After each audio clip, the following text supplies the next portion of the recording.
Hello, everybody. I'm Ariel Bach, the CEO of Bach Bros Studio. We are very happy to share with you about something we learned since we started our company, how technology can benefit our youth in education and our society. Before we begin, let us give you a brief overview of what we will be discussing today in this seminar. First, we will give you a little introduction about ourselves and our business, Bach Bros Studio. Then, we are going to tell you how technology is transforming education and societies around the world, and also how we have benefited personally and professionally through this wonderful technology. Then, we will also share some of the cool things we have been able to do as a result of using technology for our business, which we believe any of you can also do. We will then try to share a few suggestions based on our experience of using technology for you all to help yourselves in your studies or starting a business, if you are thinking about becoming an entrepreneur like us. Finally, we will give you some time to ask us a few questions that you might have. As for the introduction, let us tell you a few things about ourselves and our business. I am a 7th grade student at Stanford Online High School, and Ellis is a 5th grade student. We are both co-founders of Bach Bros Studio, except that I am the CEO and he is the president. To describe our company in one sentence, it is an educational, media, and technology company that provides access and application of complex research findings to the general public. We do this by getting kids to interview prominent professors from all around the world in our studio, where the professors explain their research in a very simple way. Then we record this conversation and post it on all social media channels so that anyone can easily access, understand, and apply these lessons in their lives. Outside of school and business, I am a competitive tennis and chess player, and Ellis is a competitive fencer and chess player. Finally, we both enjoy playing the piano, and I also play the trumpet. Now, we'd like to talk about how technology is changing education and societies, and also about how we have benefited from technology ourselves in various ways. First, let's talk about how technology is changing education and ways technology helps us in our education. Technology has changed the way people get education mainly in 3 ways. First, location. Technology allows you to learn regardless of your physical location. You all may remember how school was during the global pandemic. We were all at home and all of our schools were on Zoom. Without technology, such a thing would have been impossible. Now, with our portable devices such as smartphones and tablets, we can take these lessons with us wherever we go in the world, which makes learning very easy and convenient. Second, access to information. Technology allows us to access any kind of information we need or want directly from our computer. For example, there are all kinds of online classes on any subject you want to learn about, even at the university level. If you are writing a research paper, for example, you can ask ChatGPT to give you the list of articles that are related to the topic you want to write about, as well as even the framework of the paper itself. YouTube videos and websites that teach you all kinds of skills, even things like drawing, musical instruments, and tennis lessons to demonstrate techniques and game strategies, and of course, all kinds of apps that allow you to learn different languages, and the list goes on and on. Third, data-driven assessment and evaluation. What I mean by data-driven assessments is basically how technology can help assess and evaluate how we learn so that we have a clear idea of how we are doing and exactly what areas we need to work on. For example, when we use a language learning app like Duolingo, it keeps track of which questions we got wrong, and it keeps repeating it until we get it right. Same thing with all AI-based learning platforms like Conmigo, for example. It directs us to questions where we have scored the lowest for us to work on, and it also automatically increases the difficulty level on areas where we did well, so that we can continue to be challenged and learn new materials, which allows you to really customize your learning experience and learn at your own pace. For us, we take courses from the Center for Talented Youth at Johns Hopkins University and also some free online courses that are offered through Harvard University and MIT. We also use Conmigo and ChatGPT as our personal tutor if we have questions about some things when we work on our test preps or writing research papers at home.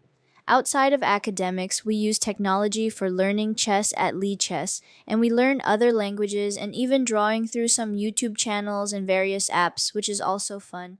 Technology also changes how we impact our societies. First, it also allows you to work from anywhere.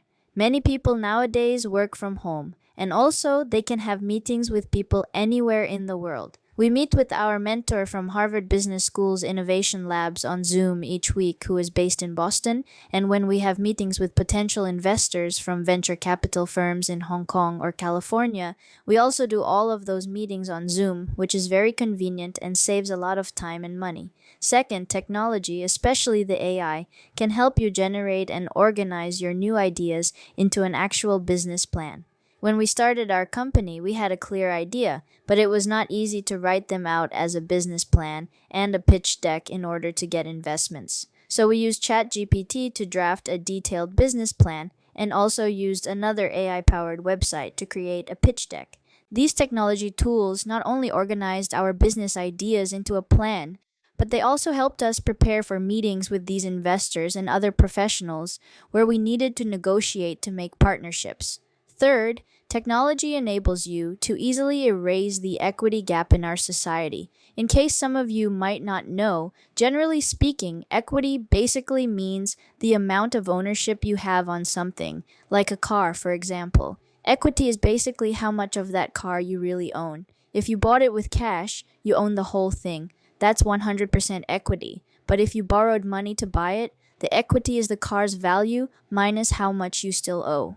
In this social context, however, equity means fairness. We are all born into different kinds of families. Some families have more resources than others. So historically, children who are born into wealthy families have much more advantage in having access to information as well as knowledge to apply such information into a real-world practice. But today, with technology, anyone can use their smartphone or go use a computer at a public library to access the same kind of information and learn how to use such information exactly the same way as anyone, regardless of their background. We are the living example of that. Our parents are very intentional about not giving us any money to do our business, but they only guide us on how to use existing technology, and we are benefiting from it for our studies, and we are running a real company that makes money, which is very exciting. We are doing this seminar because we believe anyone can do this, and we want to encourage and motivate you all to utilize what you have to make yourself more successful. Because with technology, anything is possible. So, we shared a bit about how we use technology for our education and society, and here are some examples of what we have been able to do so far since we started our business last October. As we said, we interview researchers all around the world, so we had a chance to meet with some of the most prominent scholars in the world at universities like Harvard, Yale, Princeton, Oxford, and Cambridge, learning about various topics such as biophysics, law, chemistry, political theory, and many others. And some of those universities have invited us to talk to their students, which was a very cool experience for us too. We are now getting invited to some large conferences. We just came back from India, where we were the official interviewers for their keynote speakers, and we have done the same thing at the ASU GSV conference in San Diego, which is one of the largest EdTech conferences in the world. So, we hope we were able to share with you how anyone can use technology to benefit themselves in various ways and how it has helped us personally and professionally. Technology is developing so fast, there are really unlimited possibilities of things you can do with it. Having said that, here are some things we would like to suggest to you in this regard. First, all of this wonderful technology would be meaningless if you don't know how to use it, so we think it's very important to learn how to use technology properly. Fortunately, in our experience, most of the technology tools are quite simple to use and learn, so it's just a matter of doing a little bit of research on what kind of technology you want to learn, putting some effort and time, and you should be good. Second, as much as technology can be beneficial for us, there are also things that are designed to get people addicted and waste their time and even money. So we would say that it's also very important to discern whether the technology you are using is actually helping you or harming you in achieving your goals. Last but not least, it's very important to have a growth mindset and grit. These are the concepts developed by Professor Carol Dweck at Stanford University and Professor Angela Duckworth at the University of Pennsylvania. It basically means to have a mindset of not giving up and have perseverance, and always give your 100% effort in what you are trying to do. Applying these concepts in our studies and business helped us a lot, especially when we face challenges and rejections. Sometimes things don't go as well as I hoped or planned, and it might be disappointing too. But instead of being depressed and giving up, we can try to analyze what went wrong and continue to develop ourselves and keep trying so things will work out in the end for good. Thank you so much for listening to our presentation. We invite you to please check out our website for more information and subscribe and follow us on our social media. If you are interested in interviewing researchers and other cool professionals like we did, you can fill out an application on the website to let us know. So, with that, we will conclude the presentation. Thank you so much again for having us and for listening to our presentation.